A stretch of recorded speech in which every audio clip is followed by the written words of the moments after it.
if one of these psycho patrons shows up at the house, you know I'm going to be the one fighting him. When he gets really scared, he like shoots anal gland juice like a skunk. Which I don't want to do. Well, I guess if I can be, the vessel to release your rage. I honestly don't want to fight anybody right now. Just let it go.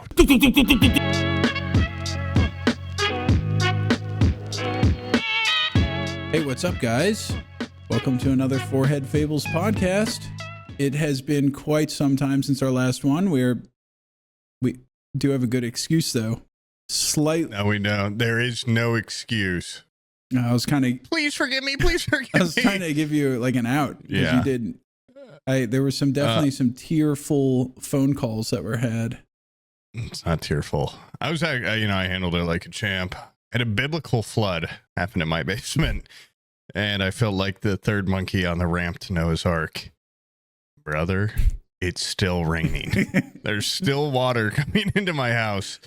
I feel a bit of the fool. Yeah. But I also learned a good life lesson, and that's to not trust anyone, even the former hero owner of this home. Wait, you mean the guy that had a vested interest in you buying the home? You're saying he would lie to you about whether or not the basement would flood?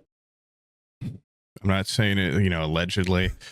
I got my lawyers involved. I'm just kidding. You know what the fucked up thing is, too, is he's texted me recently and offered me furniture. And when the basement was flooding and filling with water, I just wanted to text him and be like, I'm going to kill you. Like, yeah, meet me here. Meet me here now. I'll drown you in the basement. I'll drown you in an inch of water. Yeah, can you help me bring it down to the dry ass basement? Wires hanging. Basically, like when I got the house, I knew flooding could be an issue. Mm-hmm. But I'm a stupid fucking idiot. And when the seller and the listing agent, everyone was like, they've lived here for 15 years and never had an issue, and they completely waterproofed everything. So if there is an issue, like everything will be fine. They've sealed in the basement. They've, done drains and whatnot. First heavy rain of the year as the homeowner of this beautiful property, a complete devastation in the basement. Right after, I spent weeks because my girlfriend wanted the garage clean, taking everything from the garage and putting it in the basement. Did she want to park in the garage? I don't know if there's room for the trees and the swings. But no, we just wanted the garage to be a little better. So we had a nice spot to put the dogs when we have guests over. Oh, okay. Minus Pip. Pip's good with people, but the other dogs, they're terrors. Yeah. They're terrors. They're actually, I could show them on camera. They're like sweet. One of them has what I'd describe as Pennywise eyes, and they look like this. And sometimes he makes me incredibly uncomfortable because I'll just be sitting on the couch and he'll be sitting directly next to me, just like completely like staring. And he like kind of likes to keep to his own. And when he gets that close to me, like, he's not going to attack me. But like when I used to smoke weed, you smoke some weed and you look at this dog, you're going to get freaked out. And I don't want that to happen to my guests. So we keep them caged in the garage. And, I should include some images here. I know I can do that now. Maybe I'll upload them in. But I had spent a while making one of the rooms in the basement for that bachelor party like a real man cave. I'm talking speakers, TV, mini fridge, like 15-foot rug. Keep in mind, this is after somebody had told you. Z-Chum, who I thought too fearful because I know he has like 5 sump pumps and constant flooding.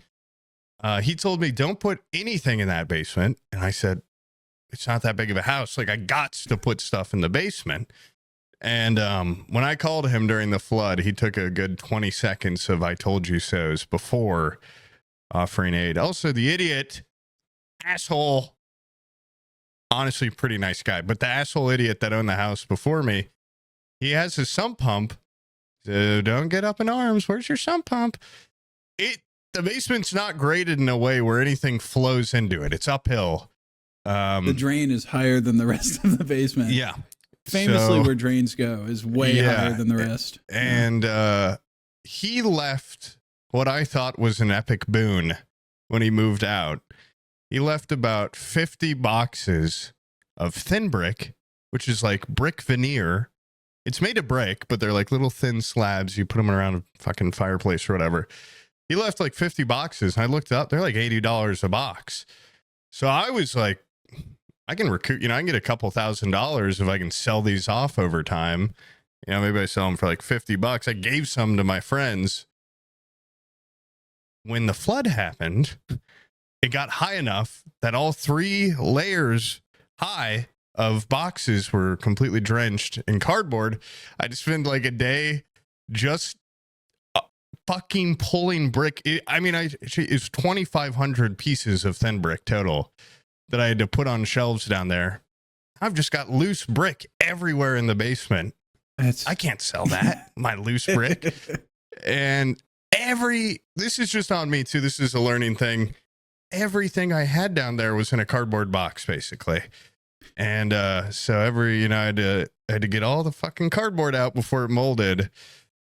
And my chill room that I had made is just devastated. So I had to take all that shit out, put it all back in the garage. Now the garage is disgusting again. And this was last weekend. I finally got it all good and dry.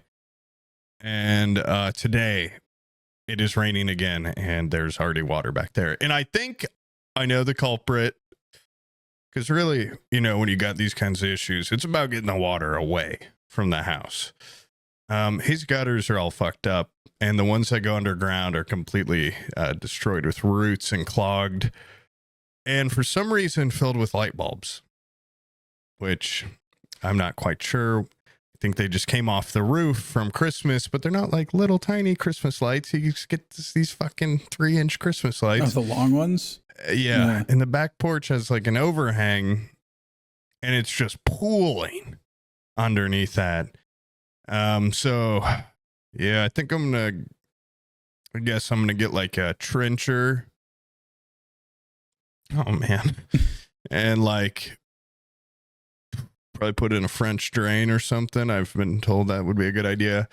And get all the water away from the house. I'm honestly, this makes me like that much more appreciative of how my house was handled, because it's really rare to have a house with a basement in Florida. You almost never see it. Yeah. And my house has a basement, and there's hurricanes all the time, giant thunderstorms where like I see a river of water going around my house. It just goes into the front yard. Got that nice hill. And then diverts. I did have to put like a small retaining wall to just make sure that the water kept going before kind of flattening out into my backyard. But my basement is dry. It is crisp and dry down here. It don't even stink. It's good. My basement stinks like mold and my head hurts and I'm tired because of the spores. Yeah. And also my backyard is a downwards facing hill towards my house. It's all bad. And I don't know. I know like I'll get nothing out of texting that guy, but I just almost want to text him and be like, you lied to me. Yeah. You lied to me. You tricked just me. be like, don't threaten anything. Just be like, I just want you to know that you said that this doesn't flood and it's flooded repeatedly and you've hurt my feelings. My feelings are hurt. I'm a sensitive I trust man. Humanity less. Other people in the future, their relationships are going to be diminished because of how you treated me. You tricked a homely metrosexual into purchasing a property that he was not equipped to deal with. Yeah. Now, the problem is, as I've mentioned before, he's like the hero of the neighborhood and everyone around here fucking loves him. So I don't even know if I'm going to text him that, because then what? All the neighbors, they all like hang out. They're going to all hate me. The mailman's his good friend. You don't want to tell the mailman what he did, man. The mailman wanted to buy this house. Do you think you would have told him? You tell him I saved you. I saved you, Mr. Mailman. Did you know this guy gave me a fucking just a leaky ship. Because you know what mailmen love? Cardboard They boxes. fucking love There that probably shit. even more down Yeah, here. you probably would have had stationery down there, all sorts of paper stuff. Got all my letters on the ground in my basement where I keep them safe. All the mail for the week I'll put down here. Yeah, it's been a nightmare, but there's been good to come from it too, because now I know how to deal with it if it happens again in the future. I spent like 3 days straight, like 15 hours down there just sump pumping. Mm-hmm. I also found out, I'm pretty sure the thin brick boxes were strategic, because I felt like there's so much water coming from underneath them that I felt like they were hiding something. And there's just holes drilled into the ground right through the foundation that are pouring water out. I don't know. That must have some reason, or rhyme. But now I know I have the tenacity to to shop vac. And there were points where it was actually, I got in such a rhythm, suck it up, unplug it, grab it up, dump it in the pit, where everything else in the world disappeared. All my other taxes, bills, car, everything disappeared. And it was just deal with this water. And in a way, it was a very simple and almost nice time where all my family left me alone. Nobody called me. I said, listen, it's flooding. Don't call me. Nothing was expected of me. I had meals made for me for my sacrifice. And, it almost makes you want to get like cancer or something, doesn't it? Give you like a personal then everyone struggle. Will be so nice to me. Yeah. That's why my arm's in this cast today. But yeah, I started listening to a new audiobook. There was beauty in it. Now that being said, it raining so hard outside, I don't want to go back down there. And I think this time I got everything off the ground. I'm just going to let it flood. I don't care anymore. Eventually, if it gets high enough, some of it will go in the sump pit. So, do you think that guy had all that brick in there because he was going to put some like self-leveler down and then just lay a brick floor so that it was sloped towards the sump pump? I'll tell you right now, because I used 2 boxes of it, like $150 of brick, to try to make a dam at one point, and the water goes right through it. And even if it touches the bottom, it soaks all the way through. It's not. Oh, it's like a sponge. It's a sponge. Yeah, it's not like hydrophobic. It's incredibly absorbent. Okay. So I don't know what he was going to do with all that brick. It almost feels like both he hid the problem with it and was like, you can have this. I'm sorry. Yeah. I'm sorry I tricked you. Here's 50 boxes of brick. That will immediately get damaged the first time it gets wet. Well, I should have sold it a lot quicker. Yeah. Because now I should send the picture. I just have a metal shelf with 1,000 bricks on it, and it's like bending. It's bowing at every shelf because it's weight. So incredibly heavy. It's each one of those boxes is heavy as fuck. So yeah, it's kind of it's a little funny of a situation. You can't help but laugh at points of it because, what are you gonna do? Like, I knew I'd be down there for a while, so yeah. The first day, sorry, my eyes are so dry. I fret a lot. I fretted, and then I accepted. Yeah, I remember you called me like last week at some point, and you were like, "Hey, it's all over. Everything's flooding." Yeah. And then I called you on like Sunday. I was like, "How's it going, bro? You want to do a podcast on Monday?" And you're like, "I'm still down here. I'm squeeging. I got my family here." You could hear the fucking slapping of wet feet on the. Shout out my mom and stepdad. They came up with their truck to take away a bunch of the boxes. So that was pretty clutch. Yeah. Because the first night, I remember just looking at it all and just like overwhelmed. Yeah. Like, what do you even do? I've been down there for like 12 hours and I'm like, there's nowhere to put the brick. Like, there's nowhere to. I was taking it to the garage And then the boxes would get wet, and then I'd drag water to the house, but they helped a lot. So That's awesome. it's like a community. It is, It's yeah. a community. There is always like it is awesome having a family when they help you, but my family was always, it was like a one-way street. Like I never got much assistance. It was always like, Sam, go mow my grass if you would. Come on, I get you a Christmas present every year. Mow my grass. And I'd go mow the grass, or I'd go, oh my God, dude. One of the worst mistakes a young man can have before you have your own life. Having any technical skill. That I acted like I had no idea what the fuck a tape measure was for my entire teenage years. My uncle's like, you don't know how to use a tape measure? I was like, no, I can't figure it out. I only know what 4 inches on the tape measure means. Yeah. But like, you know, breaking it down to like 16ths of inches, like the little lines and stuff. Yeah. And he was like, you can't figure that out. I'm like, no, because I knew the second I knew. Damn, boy, you're stupid. I'm stupid. Dude, that was it called weaponized incompetence? Yeah, I did that shit. That was my. They thought I was lame. Yeah, that was my bread and butter. Because my brother was like, of course I knew how to read a fucking tape measure. Well, guess where that asshole was every weekend? Helping my uncle out. But no, owning a pickup truck when you're a teen or in your early 20s, your family will run your ass ragged, moving shit, pulling shit, getting rid of stuff. Dude, I didn't buy this truck to fucking do work for you, you know? Not having a car at all. They can't have me. You guys, I keep bringing up this car because they know about the podcast now. Cars are dope until you don't have one, and then you very quickly... How comfortable is that? Guess who had to pick up the bread for the cafe every week? Guess who doesn't have to anymore? This guy. For my family business of people that support me and love me. Get fucked. Dude, my uncle like had a moment where he sat me down and he was like, dude, you don't have a car? And you're a bum. My phone, like I just one time, like I was like, I don't have enough money to pay for my phone bill. So I just stopped. And he was like, you don't have a phone? I'm like, nah, just call like my mom or whatever. She might be able to get a hold of me, or like call Abby. He was like, dude, you can't just not have a way to get around no phone. I'm like, that's how you spent most of your life, was just, he was a guy that always talked about how great the 70s and 80s were. Yeah, you had a bicycle and you had no phone. It was the most freeing part of my life because I knew I wasn't just like one phone call away. People had to go track me down. It's incredible. Yeah, to follow my breadcrumbs. Yeah. That I led astray.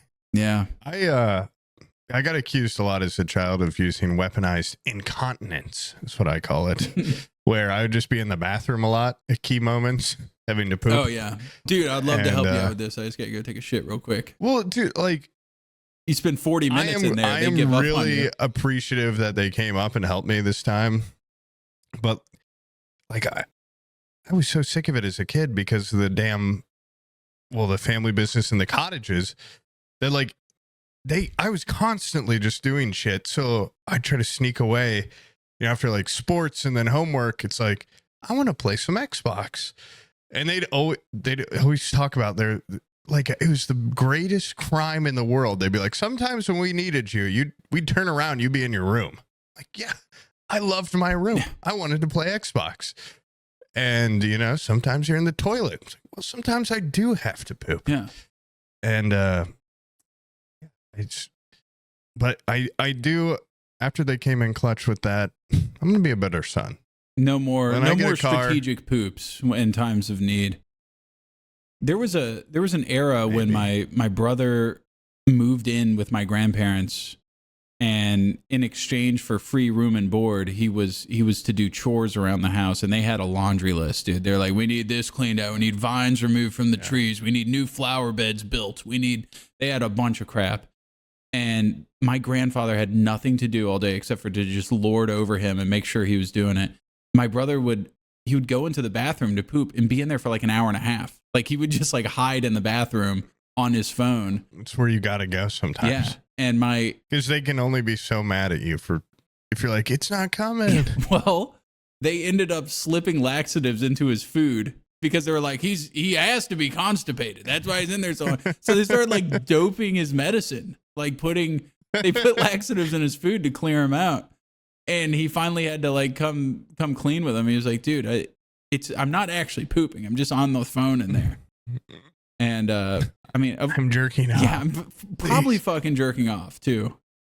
Yeah. Living with your grandparents is a special sentence in hell that it sucks in a Makes way. you weird too. It does make you weird. Any kid that grew up with their grandparents is always a little You odd. could tell. Yeah. They were like, they're a middle ground between homeschooled kid and public school kid. Yeah. Yes, absolutely. Like they can still do some things. Yeah. Normal. They're like an Amish kid at the end of Rumspringa. Yeah. You know, they're like, I kind of know how the world works, but not quite.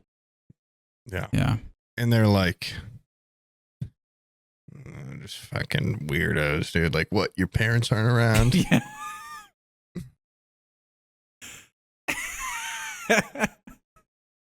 Yeah, I've said this before, but I definitely learned the wrong lessons too, which sucks for me from my parents, like working me all the time. Yeah. Is that I'm more just, I think it made me like the laziest guy ever because of how often I just try to get out of it. It just gave me an aversion to like Labor. Yeah. All that shit. Yeah. I was more like, okay, I'm free when I got to college. God, college was so awesome for that. Except for I did have to work at the restaurant during college at a point, and that sucked. I missed out on the college years. I kind of wish I would have gone. I got drafted, basically. I told my mom, I'm like, I can't. I'm at college. I've got a job here. She's like, I don't give a fuck. This is a family business. You're going to drive home every day. And I'm like, fuck. If I only didn't have a car then, I could have been even more free. Dude, you didn't just tell her no? I don't think you've. I've met her. She clearly. I feel like telling her no would be scary. It's not something you do. Yeah. It's something I've tried to do many times. And then she's got this incredible way of guilting you. And I'm very susceptible to a guilt trip, and both my parents know it. And yeah, because they've molded your mind to be susceptible to guilt trips. Yeah, they use. I mean, it's like they have a little bell that they can ring. They've like Pavloved me, and to them, they just have to say a couple key phrases, and then I'll go above and beyond, and they know it. And that's how I've even lost a lot of my. I lost my little ski thing. I've talked about this. I had my beautiful Christmas village, and the Piece de Resistance was a ski slope where you plug it in, they go down, and then they go up it, and then they go down. I love that thing, and I knew my mom loved it too. And after a big fight where it seemed like I had basically killed her, so the way she talked about it, it was like the worst thing ever, and not just like moody guy snaps, little. I gave it to her. Yeah. And she said, I have feel a like wound. That's what she wanted the whole time. A wound that can only be bandaged by miniature ski every slope. time I go over there around Christmas, she's like, have you noticed where I put it? God, you bitch. No, I do love my mom, though. Yeah. She's just a little scary, but I think she's had to be. Dude. She was raised scary by scary people, and she's tough. She's a badass. I mean, she's a matriarch. I submit. And one day she will listen to one of these podcasts, and I will be probably giving her something even grander. Yeah. A grandchild or something. I'm gonna have to. Well, I was gonna say that. Oh, not her. I was gonna say that one of the most powerful things that I learned as an adult was how to tell my family no. And then I realized that your mom will eventually listen to this, and I don't want her thinking that I'm on your side. Yeah. Yeah. So I think your mom's not always going to be around. Sometimes they end up in a little jar on your shelf. And so I think it's important that you do for your mom as long as she's alive. Dude, she's already got her afterlife cleared up too. She said, I'm taking you with me anywhere. Yeah. She said, I'm not going anywhere when I die. And if you fuck up the furniture in my house or put up like ugly decor, I will haunt you. Now she's going to go out like a pharaoh, and she's going to want all of her family and her little manservants and everything buried with her alive. My stepdad will be buried with her. A chain around his neck. But no, she is awesome, but yeah. She's definitely the scariest woman I've ever met. Also, at times. When I met Healthy her, amount of like it felt like at first like almost like an interrogation in a way. And there was a It's moment. funny too, because she's just like a tiny woman. Like she has the aura of a much larger I force. felt like I was meeting like a godfather or something. He came and sat me in a room and kind of. She's also made it very clear over my life. I'll be like, well, that's mean or something. She's like, do you think I'm here to be your friend? I'm here to be your mother. Okay. And I'm like, oh God. Manners maketh man. She hits me. It's funny too, because like most of the time she's actually very chill. Yeah. Very sweet woman, but she's got a look that all my siblings and I, even my like 35-year-old brother, he'll just shut the hell up. Really? He'll just, yeah. I don't know like how the family dynamics evolve, but my family's always been like an invite me to thing, and please Sam, will you come? And I go, if I have time. And then they're like, hey, that thing's happening this weekend. I go, I can't make it. And it's very much like and I feel bad, but it's like the last thing I want to do is whatever they're asking. So it's true. Yeah. Well, it does feel nice though. Like the older I get, the more I'm like, I actually just go to more stuff, family stuff. My step family are like, every time I go in town, I visit like my grandma, and it's like, get that time back, Yeah. Oh, wait, that makes it sound like I regret it. You won't get another opportunity. Another opportunity. You never know when it will be the last time. I don't know. They could die. I could die. But it's not like I'm like sitting in front of my TV jacking off every weekend. Instead of I'm hanging out with my cell of a family, my little bit nuclear of a different family situation. Yeah, I'm in VR porn for 12 hours. Dude, my weekends rock. I have a beautiful back porch. I'll just hang out on the back porch with the kids, like play on the swings and stuff. And I know that, going to do a family event is like taking them outside of our little environment is just such a pain in the ass.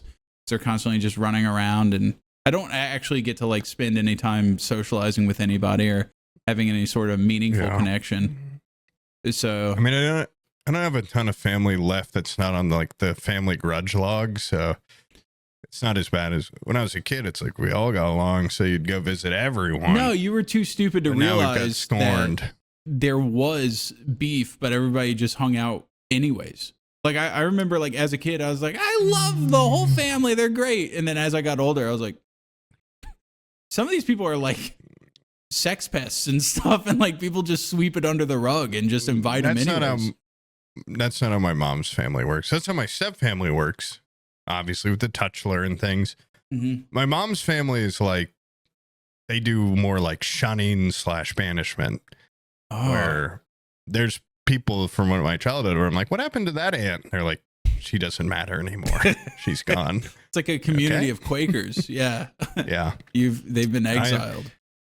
There's a lot of that where it's like, we don't talk about them anymore. They don't exist. Okay. I don't care. God, I do miss. I had this one, she was my great aunt, and she made I've talked about this really, really, really good sweet potato casserole, and it caused a huge family thing when I told her that I liked it, which I don't know why that would be a deal, but I ate her food and not my grandma's food at a family reunion, and it caused a big rift, and that lady's just kind of crazy, I found out, but it does suck because I've also found out she's like the rich one, and she's just been shunned to her own devices somewhere in North Carolina. Yeah. I'll never see her again. Her greatest crime, having too delicious of sweet potato casserole. Too sweet of a pie. Such delicious cookie. Yeah. Ew. Well, No. Well, it sounds like she deserves to be just sectioned off. I think she was actually just like a bad person too, and but brought good food. There's a lot of great people in my family that bring shitty food. I feel like you should have a little bit of both. That way you have good eats and you have good people to talk to. Just don't really talk to them when they're at the family events. My favorite subsects would always bring KFC buckets. And it's That like, rocks. that was good. Yeah. But then the evil ones are bringing like these delicious family heirloom recipes. And I'm going to go sit with the evil people for a little bit. I'm going to go chat it up with the devil. Yeah. I would Was it do a always deal like a with the family devil. thing for you? Like when everybody would bring their stuff, would you have like the buffet line where you'd go through and make your plate? It was always such a thing Yeah. where you had to take some from each thing because you would hurt the person's feelings if you didn't have some of their food. And I didn't felt pick like up on that saying, until it's too late. you know, don't bring a fucking Brussels gelatin mold or something. Like, don't bring this dog shit to a family event and then Yeah. get your feelings hurt if I don't eat any of it. You brought the food that I wouldn't feed a dog. Yeah. I wouldn't. We don't even have family reunions anymore. I wouldn't even feed 'Cause this. I wouldn't the even food. chum water with this food. And Yeah. you brought it and are upset that I didn't have any of it. That's crazy. Like a block of head cheese or something like that. I'm not going to have any of it. It's not going to happen. The old women would watch. It's a woman-run family. Yeah. It's a matriarchy. I don't know what happened to all the men. They're all dead. They killed They're all, themselves. They all the saw the men. way out. And they killed themselves. took sweet release. Yeah. Poison chicken They dumplings. said if I can systematically spike my cortisol every day for a 10-year period, I'll die at 45 from heart attack. Yeah. Please, God. I don't know if they'd let their husbands die like that, though. I don't know if it'd be allowed. But you can't spike your cortisol. even as, I mean, the men, they just die off. I don't know. Like, even my uncle died when I was a kid, and then it was just 3 aunts. And then my grandpa, he was dead before I was born. Yeah. And then she married a new man who was like my new grandpa, dead. I guess women do live longer than men. Yeah. But Do you ever feel like some older women kill off their husbands in like not like poisoning them or murdering them? But I mean, I've said this before. A woman did murder her husband in my family. She shot him. And that's then pretty direct. Divorced him. And then divorced him, shot him, didn't work, and then she goes, "You know tried- what? This ain't working out." I can't remember. They've told me this story before. Like, she tried to leave him or something, and then he, like, I don't know if he attacked her or something, and then she shot him and then went to the hospital, like, with the gun and was like, "I'm out of here. I'm gonna kill you." And seemed to work. Yeah, that's. What were you saying though? Sorry, there's a lot of violence. I have I have a family member that is a widower that is then remarried and pushes like a lot of, like, instead of milk, she gives her husband half and half to drink, and he has heart problems. And I'm like, more. yeah. More. And like the amount of like lard and stuff she just like crams onto this guy that has had a quintuple bypass. And I'm like, she's trying to kill this guy. I wonder if that's how she goes through him, is just by feeding them to death. She's a feeder, you know? Yeah, awesome. It's pretty cool way to go about it, I think. But half and half instead of yeah, like if someone insane. suggested that to me, I'd tell them to fuck off. But it apparently worked. I went over there and I think we were having like a s'more or something, which is already super unhealthy. But I was like, "You got like a little cup of milk?" Brings me half and half, and she goes, "This is all we drink." I go, brings Abby milk, brings you half and half. Yeah. I'm like, "This is all you drink?" And she's like, "Yeah, it tastes way better than whole milk." I'm like, first of all, I drink like 2% now. Drinking whole milk feels like cream, you know. And then going from I love whole milk, dude, super cold. Have you ever like frosted a mug? What's the other 98% if it's only 2% milk? And then put whole milk in a frosted mug? It is insane. It's so good, so good. But going from that to half and half it's too far. It's too far. It's gluttonous. I would say it's gluttonous. I really hope all the women in my family aren't intentionally killing the men. I mean, that's why, as a defense mechanism, I've had to be very feminine. Yeah. Yeah.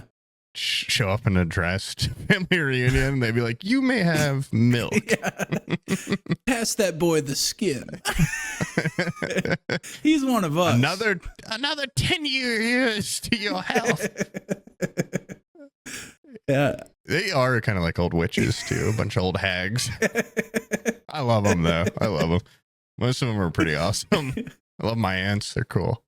There's a very strong call. I am realizing that now too. My mom and all of her sisters just kind of have like subservient husbands where they all show up. My uncle, my one uncle, I mean, I love the guy. I've probably talked to him like 20 times in my life where the conversation is just like, hey, how are you? And he's like, good. And he just sits there. He's like, they're like robots. They're like sex bots or something. And it's like the Stepford Wives. My stepdad's awesome, but yeah, she works him to the bone. And they just all like, they'll get together and I'll just see like all the men just kind of sit there and like shut off. All the women talk. Yeah, they get in a corner like I Am Legend, and they huddle in a corner and breathe. They've turned off. Dude, recuperate. When I met your mom for the first time, your stepdad came in, and the first thing she said was, "Did you finish blank?" And he was like, "I'm working on it. It's getting close." And she's like, oh. "Yes, dear." This dude came in full fucking, the back of his shirt he looked like he had done the Rocky workout. Like his back was completely sweating. Yeah. I know. I mean, honestly, I feel bad for him a lot. I used to get in arguments with her because I'd be like, give him a break. And she's like, you think he deserves one? I've never heard a kid sympathizing with the stepdad. Give him a break. I'd like defend him in arguments. Be like, well, he worked really hard already. She'd be like, you want to do it? I'm like, no, he's a bitch. I think he's still got a little mana left in him. Send him back out there. It's keeping him young though. It is funny too. I've said this before, but she's like the only person I've ever known that intentionally we had really awesome couches for like month, and then she noticed that people were enjoying sitting on them too much, so she replaced them with like horribly uncomfortable couches so that people wouldn't be hanging out in the living room relaxing. Hey dude, she sounds insane. I wish, because this is like such a one-sided, like, I can't emphasize enough that she is also pretty awesome. Yeah, but she's got like the hardest work ethic I've ever Every family needs a stern hand, lest it fall apart. It's true. Yeah, it's true. Yeah, my family's got Abby. She's very similar in her own way, and eventually I'm gonna be like browbeaten, and I'll be one of those guys that just joins the huddle where we just we just turn off. You know what the crazy thing is? They all seem to enjoy it. They all love their wives. Yeah, because they're afraid to say otherwise. So your stepdad will be like just wife guys. It's like he works for the LeQuint Dickey Mining Company. When his back gives out, she's just gonna hit him in the head with a hammer. And I feel that I advocate a lot. She started building him an art studio like 10 years ago, and he was like, a place to do my art and to relax. And it has been pushed to the wayside for like 10 years for other projects that have all been started up and completed. And every time I'm like, how's that art studio coming along? And she's like, maybe in another 10 years. Be ready. And I asked him like recently, like, are you excited to like get back into painting and stuff? And he's like, he holds up his hands broken and warped from labor. I don't know if I even can anymore. He was like, painting's a young man's hobby or something. I was like a lot of old people paint. He's just like, you lose it. You lose your lust for it. Yeah. Well, like, he's a really good artist. I haven't seen him make it. The last time he had some time to do any art. Yeah. But it's kind of funny. It's also because it's not me. It's funny. His hell is funny. It's super funny. I see why my dad and mom didn't work out that the older I get. Why? Because he just wanted to chill and watch TV. Yeah. Because when I go to my dad's house, he'd be like, I got the plushiest couch in the world. So we can watch TV and play Halo for hours. No more fucking standing for us. We're only relaxing. I bought an electric wheelchair to get around the house. Yeah. Yeah. It's the two different mindsets, dude. Yeah. And they're constantly going to be at each other's throats. So I guess a person like that probably just needs like a subservient little do-boy. Which he's just a very hard worker too, my stepdad. And his parents, his dad was Amish till he was like 12, and they're old as fuck, and sometimes they'll still come over, and all they do is they're like, well, I'm gonna go out to the yard and work. Yeah. It's just I don't know. I mean, some people get a real joy out of, there's something to be said about a hard day's work.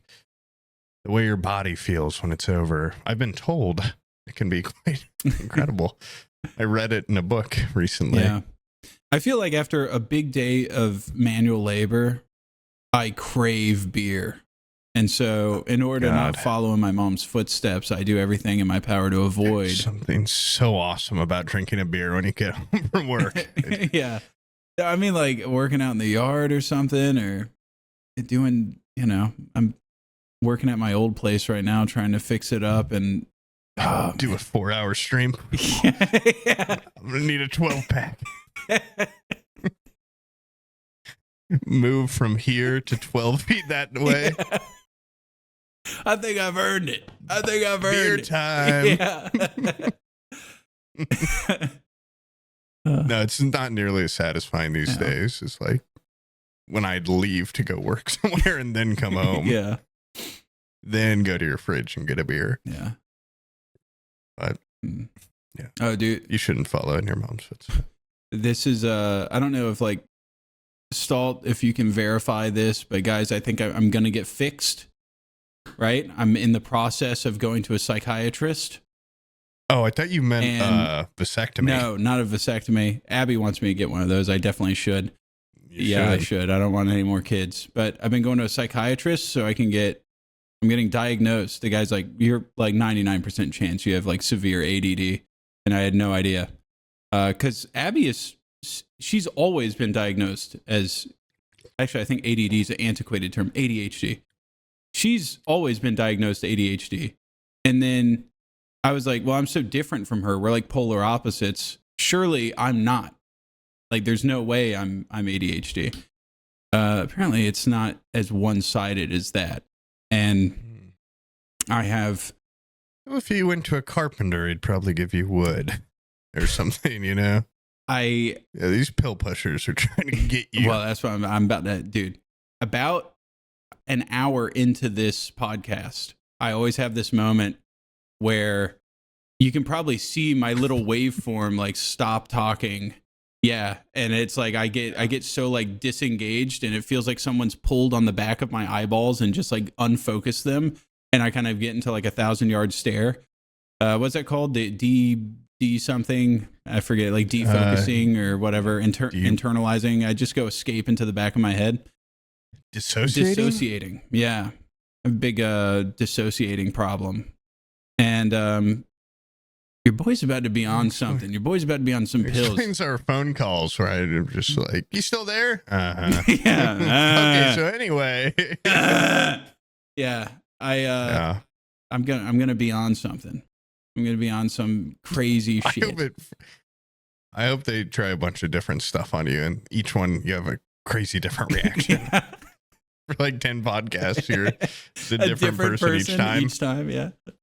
Yeah. But I hope they give you one that gives you like a Cockney accent or something.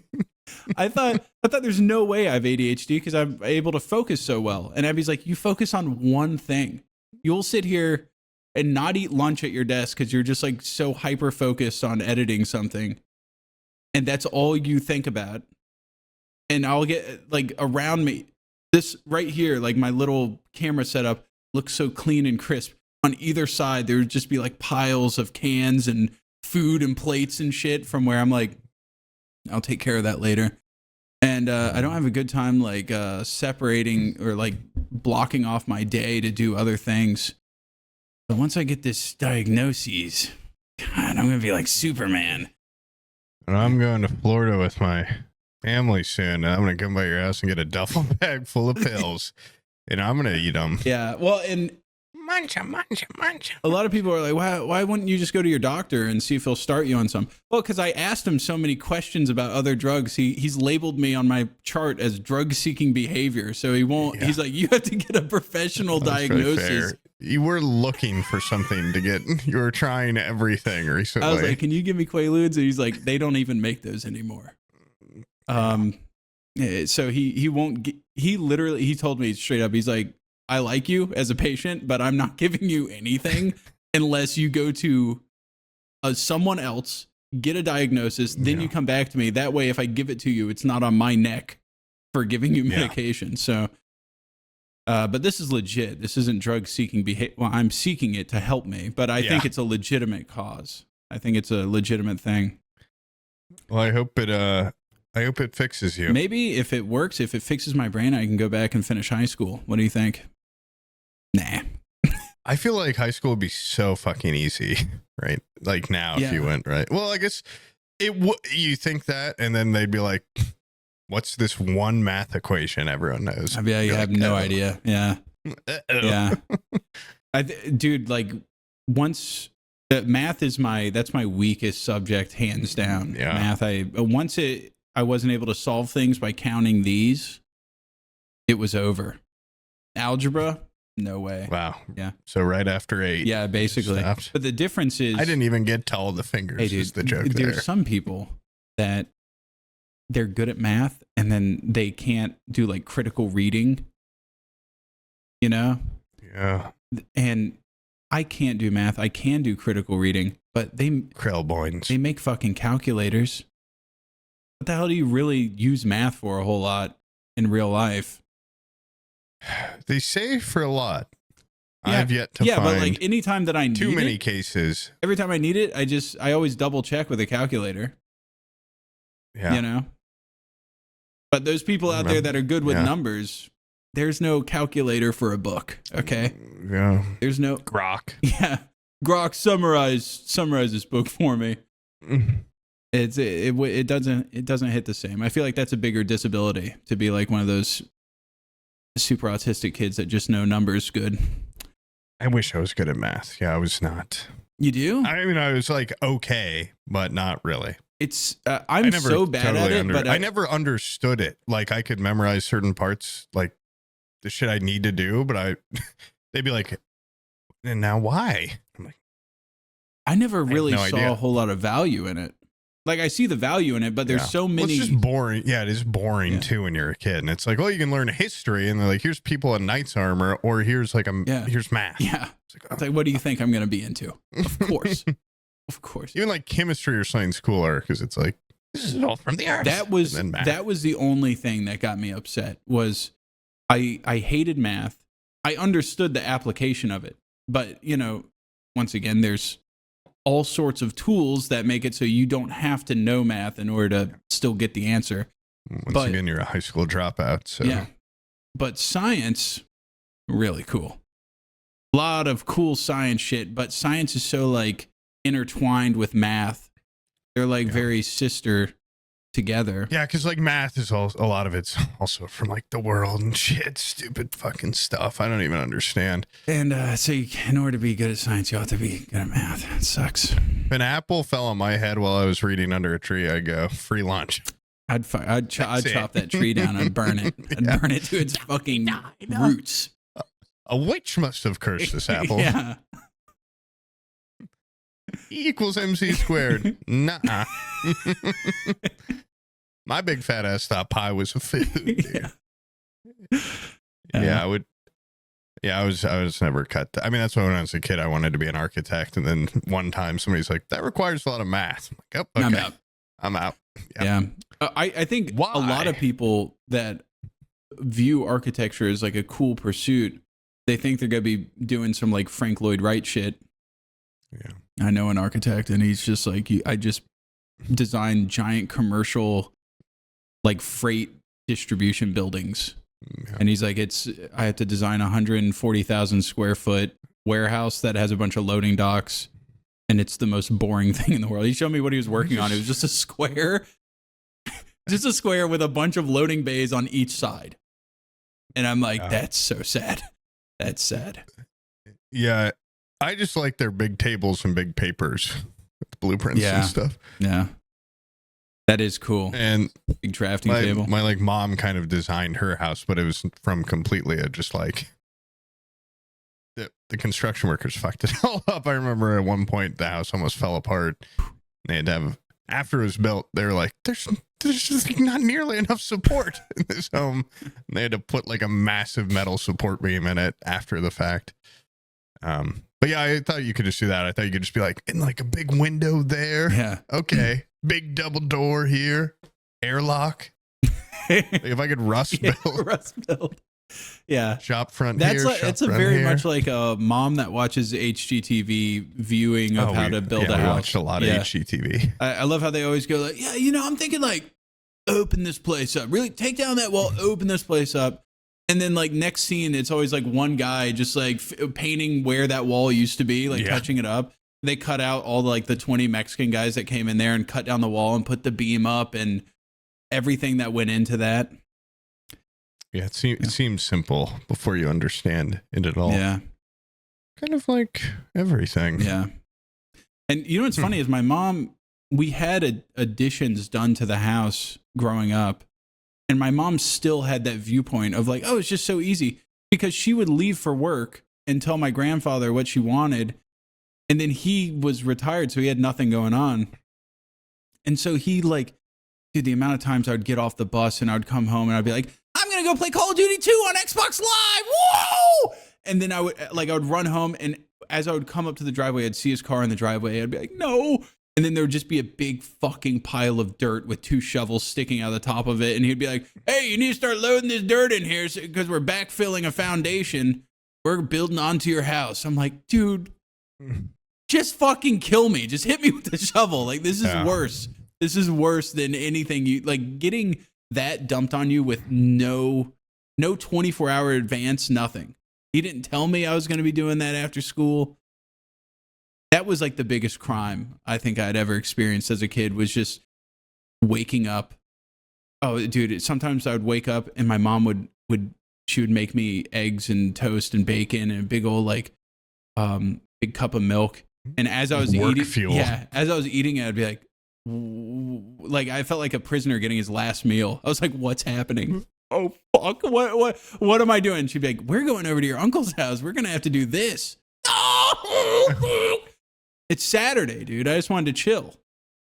I remember crying as a kid a couple of times because my mom she was not like a cook or anything, and she'd make like weird concoctions and be like, it's healthy, drink it, just a bunch of shit in a smoothie or something. And she'd be like, you have to drink it all before you go to school. And I just hold my nose and like gag and cry. It's kelp soup. Or she'd make meat stuff and be like, it's really good. And I'm like, you don't know that. Like, you don't eat meat. And she'd just be like, well, I'm pretty sure it'll be good. And it'd be like the worst chicken you've ever had in your life. Meat stuff. I made meat stuff. Yeah. Those goddamn Schwann's chicken patties. You just give me one with like honey, no bun. I'd be like, okay, I guess. Those were actually kind of good. Dude. I remember Schwann's cookies being really good. The Schwann man ruled. The Schwann man was like the modern day milkman. Yeah. He banged my mom. And he gave me food. But he had way better stuff. He had those Flintstones push-up pops. He had I got really fat on these breakfast trays that I could microwave, and they had like a stack of pancakes in them with butter on top. Oh fuck, dude. Dude, Schwann's was insane. Are they gone now? You know what happened to me? I don't know if the company's gone, but I remember one time during his delivery, instead of pulling up at the street, he pulled into my grandfather's driveway, and he cracked his driveway with his big heavy refrigeration truck. And my grandfather went out there and screamed at him and was like, never come here again. You never come. Window. And I was like, hasty reaction, dude. If I don't get my Flintstones push pops, then I'm going to have nothing at this house. Pancake trays. My pancake trays, my push pops. He took everything from me. That Schwann man should have fucking known his place and not gotten on that driveway. Because he fucked up. He overstepped. Okay, we love you, Schwann man, but you cracked the driveway. And with your big beautiful Oh truck, my God. big beautiful yellow truck. Yeah. If you ask filled me with delicious treats. If you ask me at 10, what kind of heist would I do? It would be not an armored truck heist like in Heat. Yeah. It'd be very similar to Heat, where I would be running down the street with an M16 blasting cops, but I would be stealing from the Schwan man's refrigeration truck. Because I see, like, when he would pull out the box of Flintstones Push Pops, there would be like 6 boxes in there, and I was only getting 1. And the Schwan man would come to my house and there'd be a fallen tree laying over the road, and he'd be like, "What the hell?" And then he'd turn around and I'd slit his throat and grab as much chicken patty and cookie as I could. Dude, that guy had... It's actually very affordable. That guy had... I remember them actually at the time complaining about how expensive it was and stuff. And like, I have no idea how much. And I was like, but please, because they had the little book, almost like a Sears and Roebuck catalog, and they would be like, "Sam, do you want anything?" I'd be like, "I want that, and I want that, and I want that." Yeah, I love that shit. That was... If you're a Schwan's driver still out there, there's tiers to our audience, carry guys. the flame. There's tiers to our audience. The truck drivers, they think they're up here. They think they're at the top of the food chain. But the Schwan's truck drivers, Ice Road Trucker, one above. Schwan's driver, pinnacle. That's the top of the pyramid, guys. Armored truck driver right below regular truck driver. Yeah. Unless you have like a little gun port that you're able to stick your pistol out of. Yeah. That's pretty cool. Apparently, an armored truck driver the other day told my stepdad to eat a bag of dicks. And my mom was like cracking up because she had never heard that phrase before. And they were both like, it was fucking insane. Like, they just asked him to move out of an alleyway because they had already done their stuff and were just sitting in it. And the guy was like, "Fuck you, eat a bag of dicks." And they were like, I couldn't believe it. Like, I thought those guys were supposed to be like upstanding. No, they're in a big fucking armored truck. Like, what's he gonna do? That's awesome. I know. She was like, "I'm going to start using that phrase." Wait, was like, that recently? You've never? Yeah. Dude, it's Abby's come back from, well, she leaves to go out into the outside world, and she comes and brings me tales. Abby was driving an armored truck recently in Indiana. She brings me tales from the outside world, and she's like, people are going crazy out there. She went to go drop our kids off at school, and there was another lady that was dropping her kid off at the same time, and the lady stopped at a stop sign. Or no, Abby was stopped at a stop sign. The lady didn't have a stop sign. The lady was just supposed to go. And the lady kept going like, "Come on, go, Abby, go." And Abby's like, you're fucking with the rules of the road. You just go. Yeah. I will pull out after you. Like, that's how people get into wrecks, is by just like free balling and trying to be courteous and going like, "Come on out. Just fucking go, dude. You don't have a stop sign. Yeah. Just fucking go. I'll pull out after you." And the lady like double fingered her. Just, "Fuck you," like out the window as she pulled by. And Abby's like, and then she pulled right into the school. Abby saw her daughter like in the back seat still. It was like, Ellie's a mom. She should be above that. And then the exact similar scenario, I was in the car this time. This person pulled in front of us to like turn in, had no cause to do this. The guy in the passenger seat just like had his window down, stuck his whole head out of the window and just went, like, stuck his tongue out. Yeah. It did like that. And Abby was like blown away. Like, what the fuck? That's like more effective than a middle finger. Yeah. I don't even know to be mad at that. Like, I thought it was hilarious. I thought that was the funniest shit I'd seen all day. There's a silly man in that car. Seeing a grown ass man just go stick his tongue out at me. Dude, I hate that shit. I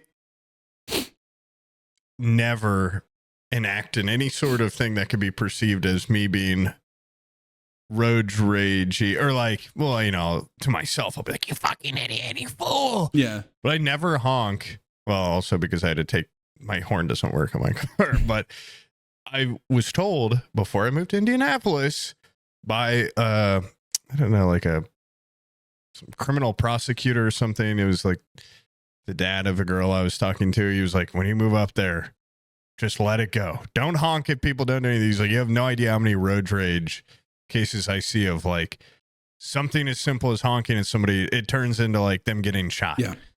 So, and that stuck with me for years. I'm like, okay, man, I'll just be the biggest pushover on the road. And I've told my girlfriend that like 20 times. I'm like, just don't even honk at them. Okay. Like, we don't live in the best area. Just let it go. And we got cut off the other day. And she honked. And I was like, I'm dead. Yeah. I'm sitting here. They're going to shoot me first. And it was like 5 people in the car. And you could see them all like, like getting all mad. And they pulled into the gas station we were going to. I'm like, get me out of here. Like, go to somewhere else. You got to go somewhere else.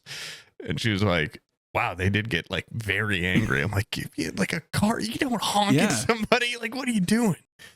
And it's going to get, the thing is that I hate is one day it's going to turn into like they get out of their car. Who's going to have to get out of our car? Yeah. Me. Yeah.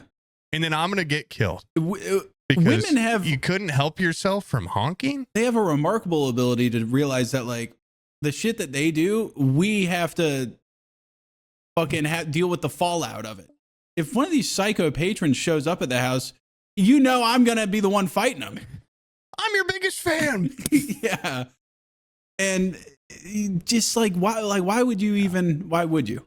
Why would you do that? Yeah. Same thing with, she'll like honk at people. And I'm like, if this guy gets out of his car to beat your ass, either one, I'm the biggest pussy in the world and I let it happen, or two, I have to get out and defend you, which I don't want to do. I honestly don't want to fight anybody right now. You're going to get the ick because I'm going to get my ass kicked and curb stomped. Yeah. I don't want to die in a street fight over a fucking honk. I really don't. Yeah. And I know this show has been on for however many goddamn decades now.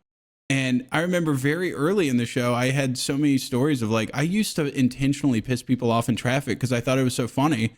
And then there was like very famous cases in town of people getting blown away in road rage accidents. Even like a couple months ago, you guys probably remember an episode, we were on the back porch. I just heard someone fully mag dump somebody else on the interstate. We were just chilling on the back porch. Somebody cut off somebody else on I-10, and then they got on the exit ramp. They were at the red light. Guy hopped out of the car and just mag dumped his car and killed somebody. And I heard, it was like 8 shots. Yeah. And I'm like, dude, that could have been me. There was a time where I saw a guy going to work, or he was going somewhere, and he was trying to get on the interstate, and I was in front of him, and he was already like, get out of my way, because I drive really slow. And he went to go get over in the other lane. He put on his blinker, and I like put on my blinker and got in front of him again. And then he freaked out. And at the last moment before he had to stop at the red light, he like got over in the right-hand lane because he wanted to pass me. And I just gently rolled over into the right-hand lane and stopped. And I could see him just blowing up in his car. This guy was just losing his mind. And it was so funny to me at the time. And that was before I realized like that guy, I mean, some people are so crazy and they get so fucking cortisol spiked. Yeah, it's not good for you, dude. Like, how mad do you have to be? I see people around here, they get out of their car while it's still a green light and they're yelling at the car behind them. Like, you're putting yourself in incredible danger, like by a car just blasting into the back of your car and killing you. Like, what are you even getting out of going up to the car and being like, I fucking hate you. I hate you. I think it has nothing to do with the traffic and their life sucks and it's just an outlet. They can scream and mag dump a random stranger and it makes them feel better for a second. Well, I guess if I can be, the vessel to release your rage. Yeah. Be a good way to go. If a Schwann's driver, if I accidentally cut him off and he wants to kill me. At least put a push pop in my mouth before it choked me to death with a push pop. Put 2 mint chocolate chip cookies over my eyes. And send me over the river Styx. Yeah. Let me go easy into the long night. Being choked to death with a Flintstones push pop, that could be huge. Not a bad way. My mom's calling me. Oh my God, she's listening to this. Is this live? I did just a minute ago get a lot of dread that her or my stepdad will listen to this.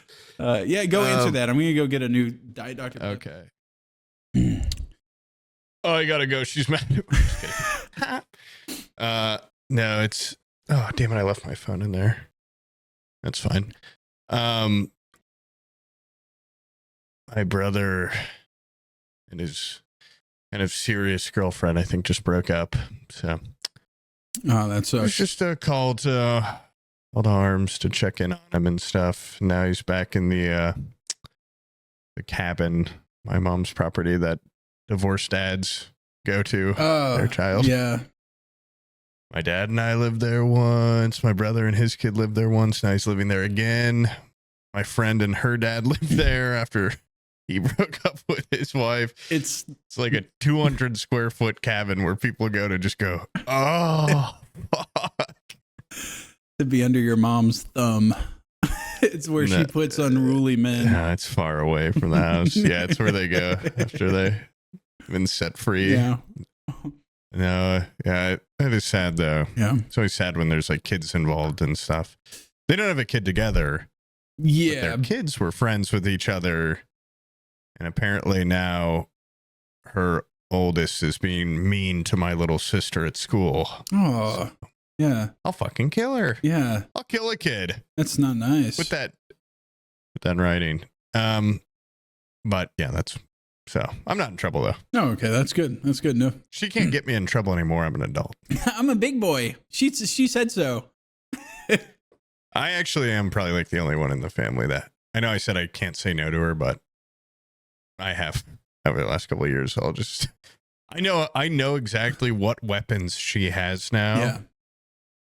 And sometimes I'll just laugh at her when she's like, tries to do a guilt trip or something. I'm like, you're lying. I know you're lying.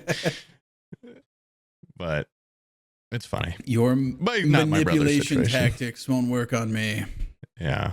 Yeah. I can't remember if I talked about this on here, but it was not that long ago. She was like, do you even know what today is? I'm like, I don't know, like Saturday. She's like, it's your brother's birthday and you're not going to come home to see him. And I was like, how long ago did you find out? How long ago did you remember as his birthday? And she's like, what are you talking about? Of course I know I'm like, how long? She's like, an hour. Okay. So we're scrambling now to get everyone down there. And she's like, yeah. That's horrible. Like, okay. That's horrible. Just lead with that. God. And now he's been sectioned off to his little cabin. Yeah, I probably should check. You know what's weird is she didn't even ask me to check on him. She asked me to text my dad to check on him, who's not his dad, but they're like have a very good relationship. So. Yeah. Well, nobody comes to me for advice. It probably would be pretty lame to get relationship advice from your little brother. Yeah. Well, man, we've all been there before. I know when me and my kid lived in the cabin. I'm very slowly adding some stuff I wanted to show you. Okay. Yeah, it's pretty badass. So hold on. Okay, so I went to my daughter's school for something. I hang out there sometimes. So what? Yeah. Creepy. Yeah. So what? I hang out. And while I was there, I've always been astounded by the playgrounds that they have now, like compared to when I was a kid. Our playgrounds in my elementary school was just a tire. They took a bunch of old tires and like nailed them into a big pyramid.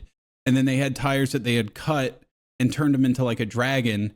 And I remember like under the rubber, these are tires that had been used. They were junk tires.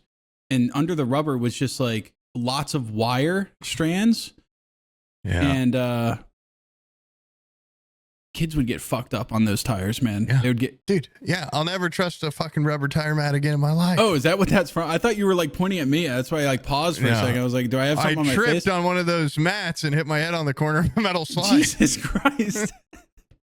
Well, they have like just weird playgrounds. This school has probably 5 different playgrounds for the different grades, and they're each like tailored to each grade in like a way that, and the way that you like play with them is sometimes it's so like nebulous in form that the kids just kind of have to come up with their own way of playing. And there's one particular playground which I will show here at the stage. This is can you see this thing? It's some sort of like Alex Honnold like Advanced, sideways rock climbing wall, and it's made out of metal, and that looks incredibly dangerous. I know, yeah.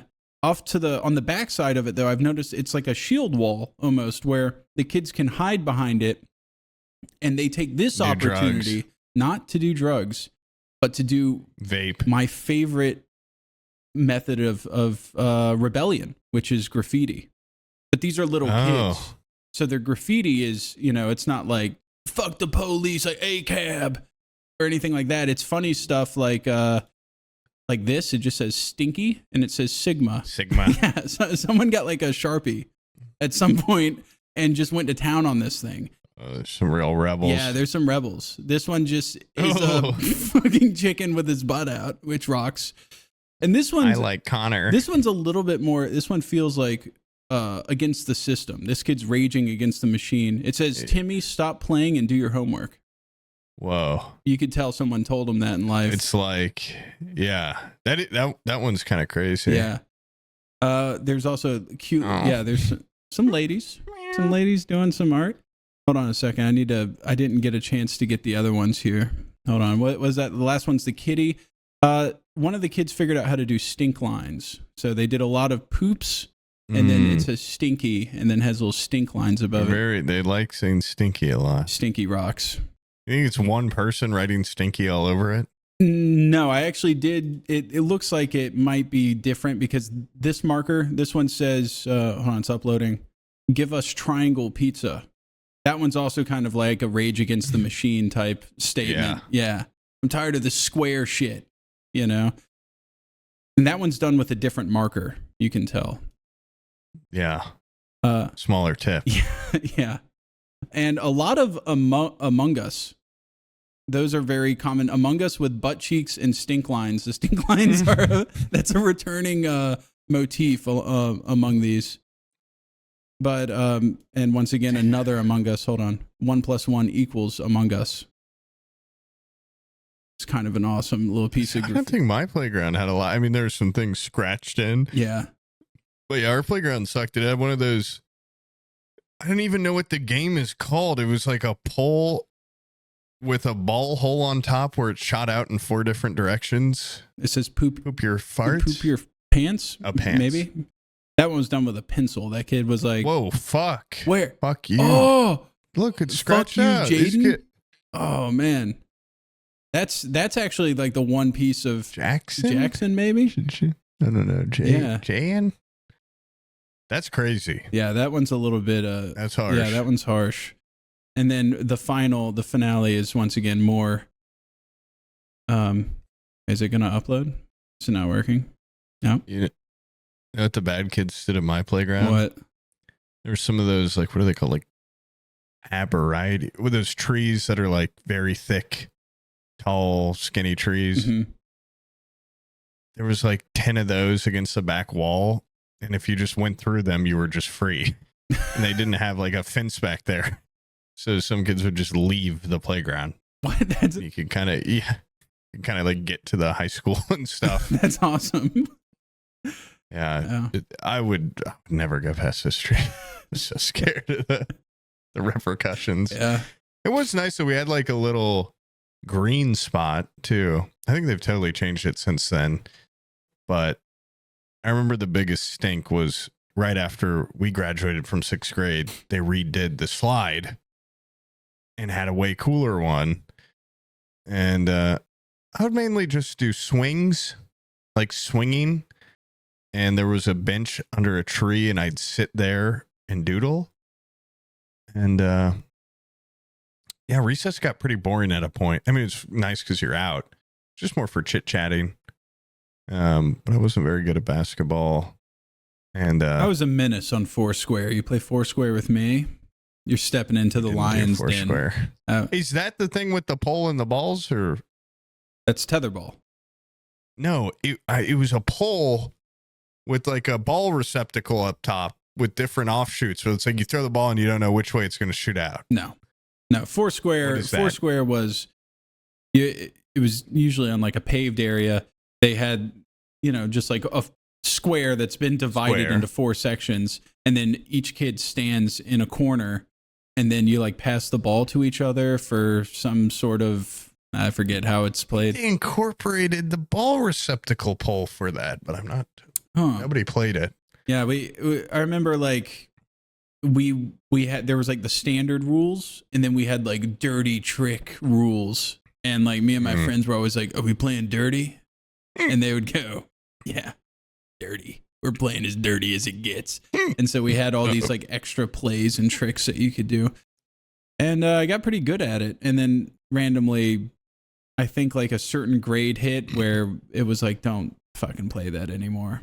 Kind of like when, you know, like that age when you realize I don't want to ever be seen in rollerblades ever again. 24. Yeah, about 24. Yeah. There was definitely a moment, maybe like fifth grade, where I was like, no more Foursquare. That's a kid's game. The fuck are you doing? Oh, is that like an old wives' tale on how to get rid of hiccups?